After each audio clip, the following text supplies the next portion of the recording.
So guys, today I'm probably bringing you my most requested tactic for quite some time. That is going to be Beale's 4-3-3. It's a brilliant tactic inside of the game that picked up some really good results. And I want to quickly say, if you do enjoy the videos on this channel, be sure to leave a like, subscribe, and also turn on notifications. So then, we're going to kick things off with one of his former teams. That is going to be QPR. Now, do you know what? These are a team that are predicted to finish 11th place, so I wasn't expecting absolute miracles from this, but we have somehow pulled out a miracle. Not the most dominating season, obviously there's only a 4-point gap between us and Norwich, but still a very impressive season considering we're meant to be finishing around sort of where West Brom are. So the fact we've got automatic promotion and actually won the league, not even coming in second place, is a really good accomplishment. Alongside of this, by the way, we scored 108 goals, which is really, really good, ranking us the best, and only conceding 29, ranking us the second best in terms of the overall league. In terms of the other English trophies, I'm going to be honest, we matched up against two very good teams, so possibly the Fulham one, we might have got something out of, possibly the way we've been playing especially,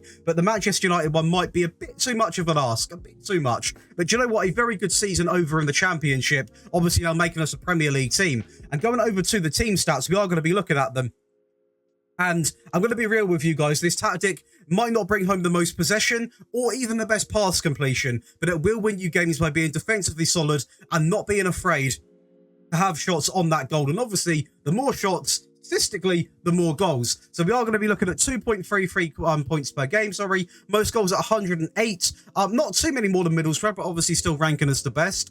Fewer shots at 374, and the most shots coming in at 967. So this stat line here is something which I really noticed while testing this tactic. The shots that we're actually pulling off each game are really, really impressive, and that's exactly what this tactic is all about. And going over to the date hub, we are going to be looking at 2.35 goals per game, which I am not against. That's actually quite a good stat line in this division with a team that is sort of a mid-table side. So I'm definitely going to take that. As you can see, over 20 shots a game, conceded per game looking very, very good as well. 0.63. You can see here I've accidentally hovered over it, but it's quite an interesting stat line. We average 9.2 more shots than the Sky Bet Championship average when it comes to having shots. So, I mean, that is a really good thing to have going for you. Tackle win ratio as well is not half bad either. But the main standout stats really that I want to show to you guys here is how defensively solid we are, the amount of goals we're scoring, and also the amount of shots we're having at that goal per game. Going over to the squad, we are going to go ahead and have a little look, because why not? We're going to have Tyler Roberts, obviously the loanee, with 29 goals. We've got Joao Lowe coming in with 25. We've got Chris Willock with 22.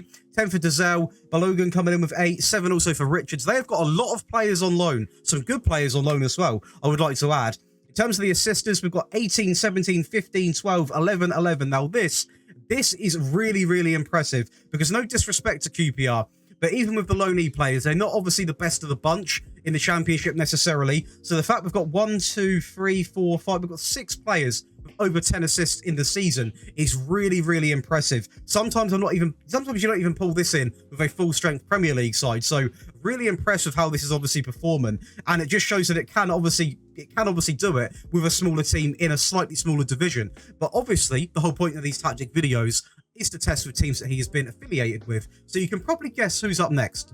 You probably guessed it. That is going to be, obviously, Rangers over in the Scottish division. And I had to include this one because it was an absolutely dominant season. 103 points, as you can see. But we'll go over what we've actually won. So we also won the Premier Sports Cup against Celtic. Obviously, the Cinch Premiership. Unfortunately, it's a decent display in Europa League. But unfortunately, getting knocked out in the semi-finals was actually on penalties against Lazio. Semi-finals of the Scottish Cup as well. And obviously, the Champions League clearly was too much for us. But I do genuinely believe this tactic is a great sort of foundation to lay down, and you possibly need to tweak it as you go along with certain players, because there is definitely one role in this team which one of your players might not be able to play, which we are going to discuss when we actually break down the tactic. But overall, I'm really impressed with how this tactic has actually performed at a low level, well, not when I say low level, a slightly lower standard of team, and obviously a really good team in their relevant league being Rangers, with 128 goals scored, only 27 conceded, and the 1 red card in this season. And the real standout thing, again, is going to be these points, 103 compared to 86. Celtic didn't even really put up a fight, to be honest, so not good for them at all. And going over to the team stats, we are going to be featuring in quite a few more, and this is the real standout thing for me right now, which we are going to get into. 2.71 points per game, most goals at 128, most shots at 1,047, over 1,000 shots in the season. Absolutely incredible. You can see there how many more we're pulling off compared to the likes of Celtic, who probably have got a better attack, to be honest. Fewest shots against at 212, fewest conceded at 27, and the most clean sheets coming in at 20. And just because I did look at this before, we also had quite a decent amount of possession, 2% less than Celtic, but considering this isn't a possession-based tactic, that's definitely something to add onto the table. And going over to the data hub, we are going to be looking at some ridiculous stats. 3.37 goals per game, conceded at 0.71. And the real standout one, 27.55 shots per game. Now, that is something else. You can see here, I was trying to get that stat up and I couldn't figure out how to, but 15.43 more than the Cinch Premiership average. So we're having over 15 shots added each game compared to the average team. Now that, although they're not always going to be on target, that is going to result in why we are scoring so many goals, because we're not afraid to have shots then. Why players aren't afraid to cut in, have shots on goal, and that's what make this tactic so efficient in any division you're going to play in. And also it's really defensively solid as well. 0.71, a load of goals per game. Pass completion is actually quite good in this one as well. The tackle win ratio is quite a consistent 75. So, you know, probably not the best of the best, but it is, you know, or to be fair, 0.35 more than the average. So in the Scottish division, it actually was the best. But overall, some really good stat lines here. And going over to what is going to be the data hub, we are going to go ahead and have a quick look now. That is going to be 25 goals coming in from Ryan Kent. Obviously, now gone to Fenerbahce, I believe, in real life. A bit of a loss for Rangers there. We're also going to have Tavernier coming in with 17, 23 from Matondo, Kamara with 14. Actually, we need to filter this properly. So it's actually Morelos coming in with 28. I know he's a bit hot and cold with the Rangers fans at the moment. I believe he still is. And we've obviously gone through these. We've got 16 for Tillman, Kamara with 14, 12 for Kolak. We've got Sakala coming in with 12, 9 for Lundstrom, and Goldston with 6. Goldston? Yeah, it's Goldston, sorry, coming in with 6 as well. And in terms of the assists, we've got, again, this is even better. 26 for Kent, Tavernier with 16, 14 for Matondo, Kamara with 14, 12 for Yilmaz. We've got Hagi coming in with 12, 11 for Tillman, Morelos with 10, 9 for Lundstrom, Raskin with 9. So we have literally got we'll do it exact. 1, 2, 3, 4, 5, 6, 7. We've got 8 players with 10 or more assists. 2 of them with 15 and above. Obviously, 2 hitting 14. We've also got 2 that are just one-off hitting that 10 assists per season tally, which, as you know, by being on this channel for quite a bit, for some reason, I always try and aim for that. I always like to have at least sort of 5 players contributing with at least 10 goals a season and 10 assists. It just makes me feel like the team is actually working well together. There's nothing, unless it's designed to be that way, where it's just a striker job and that's it. It really disappoints me when that's not really happening. So 4 or 5 is where my sweet spot is. But you know what? This is actually a really good season with Rangers. And we're going to go now and watch some of these highlights. So the final we won against Celtic was going to be the watch, but it was a 1-0 win in our favour, and we scored inside of 4 minutes. So not really even worth watching that one. So I've picked out a game absolutely loaded with goals, and that is going to be a 7-0 win over Motherwell. And you can really see how well this tactic does perform in terms of creating the chances for our 4 players. And by the way, Morelos, what a season from him. Obviously the top goal scorer over in the Scottish division, which is really impressive to see, as Tavernier also enjoying a great season, plays a direct ball over the top into Ryan Kent, touches it down into the bottom left corner, something which, you know, let me know, Rangers fans. If any Rangers fans are watching, I assume they are, because the amount of requests for this tactic was absolutely mind-blowing. Are you going to miss Ryan Kent? I don't watch a lot of Scottish football, so I don't know if you've fallen out of love with him recently or whatever's happened. But let me know, because obviously him going to me seems like a big loss, but I'm not sure. I don't really support a Scottish team or watch Scottish football, but I am interested.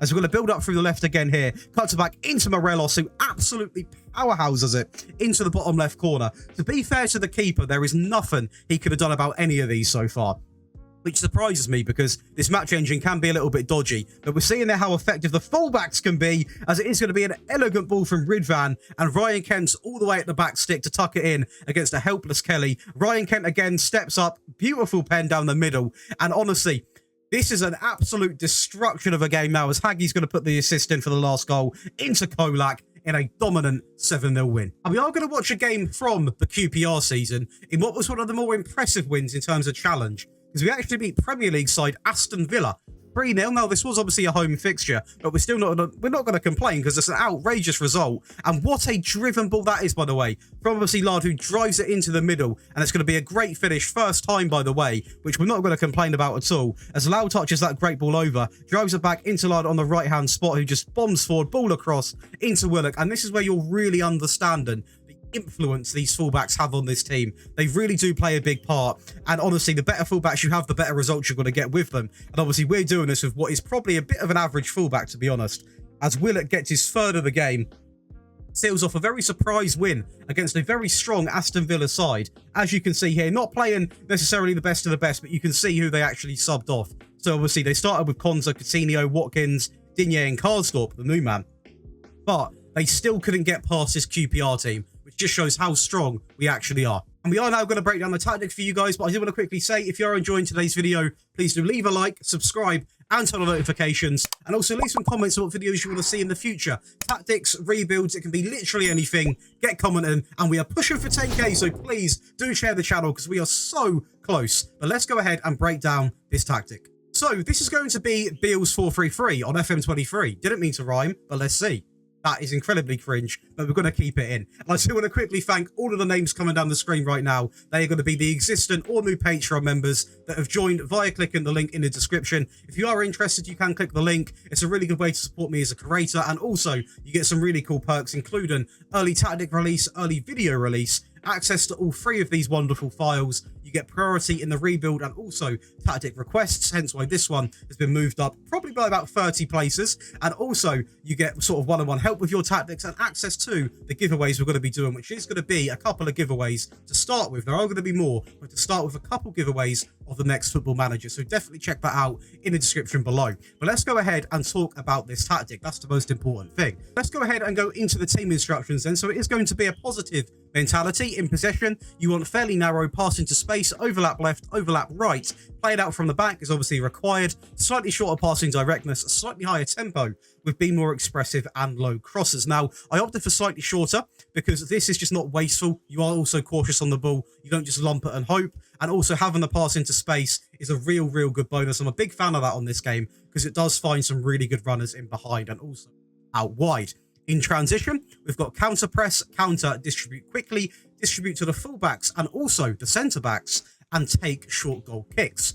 Out of possession, we opted for a higher defensive line, a high pressing line of engagement, more often on the trigger press, and that is going to be nice and simple. Now, this does change in the defensive and also the attacking variant. Maybe not so much the attacking variant, actually, but there is a lot of room for movement in this, so you can go with a standard line if you are conceding too many goals, but to replicate the style, I would opt for a higher defensive line. Now, going over to the player roles, we're going to have a sweeper keeper on support, on the default, a wingback on the right, on support, on cross aim centre, and stay wider, a ball playing defender on the right, on defend, the default, and exactly the same on the left hand side. The wingback on the left is going to be on support, and that is going to be cross aim centre, and also stay wider. And that is going to be the back four, so very basic on the back four, and you see how effective they are even on the default instructions. Our fullback picking up, I believe it was 17 assists in the season. So definitely, I wouldn't really tweak about with these too much. Obviously, things do change. In the attacking variant, they're a lot more aggressive, but we are going to discuss that very shortly. Going over to the midfield player, we've got a deep-lying playmaker on support, simply on tackle harder. I did try and have more direct passing on this player, but personally, it was a little bit overkill because the team instructions obviously instruct that anyway, so I wouldn't really recommend adding too much more other than the tackle harder, which obviously is played at your own risk. You do pick up bookends, but I personally love it. It makes them more aggressive. Win the ball back a lot quicker. Going over to the box-to-box midfielder on the right, he's going to be on support, on tackle harder, and to finish it off in the midfield three, the Metzala on attack, on dribble more, and also tackle harder. Now we go over to the front three of this 4-3-3. We're going to have the inside forward on attack on the left, on shoot more often, roam from position, and also sit narrower. So essentially, with these two inside forwards are going to be where, not majority necessarily, but a lot of where your goals are going to come from. So I would recommend, if you can possibly, get some wingers or inside forwards, should I say, that have got at least sort of 11 plus finishing would be ideal because they are going to be having shots on goal. Now, obviously, you guys, the beauty of downloading tactics, you can tweak this to your needs. So if you've not got players that can shoot, put it bluntly, you can obviously tell them to not shoot as often and things like that and tweak it exactly how you want to play. And these instructions are exactly the same for the right-hand side. And to finish it off, the role which pretty much guarantees itself on the team sheet when making a tactic like this is going to be a role that I don't really use too much. And to be honest, I'm not even going to try and say it because I will butcher the name. But we're going to call it a treq for now because I will butcher it. I will butcher it. It's going to be pass it shorter and also hold up ball on attack. Now, from what I've read about the role, you could easily get away with using sort of like a false 9, a deep lying forward, and I do want to talk about this very briefly because obviously some people in their saves aren't going to have players that are comfortable playing this role. So you can obviously alter this, tweak it how and if you want to. And if you really want to go all out attack, an advanced forward would bag lots of goals in this system. So I do want to quickly clear that up in case there are any questions. But that is going to be the default version of Beale's 4-3-3 broken down. Let's go into the attack and variant right now. So as you can see, very few changes come into the actual sort of player instructions because the midfield's actually quite aggressive as it is. The back line does change a little bit, and that is going to be mainly, or is going to be, the two wing backs. They are now both going to be on attack, cross aim centre, shoot more often, and also stay wider. And the left one is going to be wing back on attack, on cross aim centre, dribble more, and stay wider. Now, obviously, you can imagine this does obviously leave you a little bit more vulnerable at the back, considering the wingers are also told to be on attack. Hence why this is an attack and variant. Now, I like to include the attack and defensive variants in this because it gives you guys 3 very good tactics you can obviously load up all at the same time, and you can change the way you play in a click of a button. It saves you a lot of time doing it in game, and it's just a lot more convenient for you guys. So this is the ideal tactic to use if you're chasing a game or if you're going into a game a goal down. Then I would start with this one. That would be my piece of advice. Team instructions are going to be set to attacking. In possession, we actually maxed out the tempo. We've kept everything else the same, but just really upped that tempo just to get in their face and cause issues. In transition, we've obviously got the distribute quickly on now, and everything else does remain the same. And out of possession, we've opted for the high defensive line, still the high press and line. And we've actually changed this also to a maxed out much more often on the trigger press. And you could also have the prevent short goalkeeper on if you wish to as well. But that is going to be the attack and variant. It's pretty much just a bit of a slightly more boosted up version of the default one. As I said before, there's quite a lot of attacking players in this team anyway. You can't really go too over the top because otherwise you're just going to make a ridiculous tactic that won't even be worth deploying. So they're the changes I've done for the attack and variant. We're now going to go ahead and look at some of the changes for the defensive one. So going over to the defensive variant, then there are a few changes right now, and one of them is going to be, or obviously the first thing you're going to see is the inside forwards drop to a supportive role, still on the same instructions, because I do want them still to have shots at goal, because then if we do hit a counter attack, they can just have a shot and hopefully we either get a corner from it or it goes in. At this point, you are relying purely on the sort of counter style. Going over to the midfield, again, there are some significant changes. One of them actually being a full-on position change. It's going to be a central midfielder coming in on support, on row from position, tackle harder, and also mark tighter. And a deep lying playmaker just simply switches to a defensive duty on more direct passes and tackle harder. Now, I know I said this obviously can be wasteful in possession, but at this point, we're all about sort of soaking up the pressure and then hitting on the counter. So if we do mess up a pass, we mess up a pass. This is all about soaking up the pressure and trying to hit as quick and effectively as we can. The back four obviously stays the same as the default, and that is going to be the only sort of changes in terms of the player roles. Obviously, the main one is going to be them inside forwards being a little bit more not as attacker-minded. Changing that Metzala to a centre mid made all of the difference. And also just making that deep line playmaker more of a less sort of roamy version of himself. More of a ball-winner midfielder that's got a great pass on him, basically, is the way I like to see it. Going over to the team instructions, we've got a balanced mentality. In possession, we're going to have fairly narrow, pass into space. Play out of defense is still going to be required, slightly higher when it comes to the tempo, time wasting, maxed out to obviously frequently, be more disciplined, and also keeping the low crosses. In transition, we've obviously opted for slow pace down. We are trying to run the clock down. Everything else is going to stay exactly the same.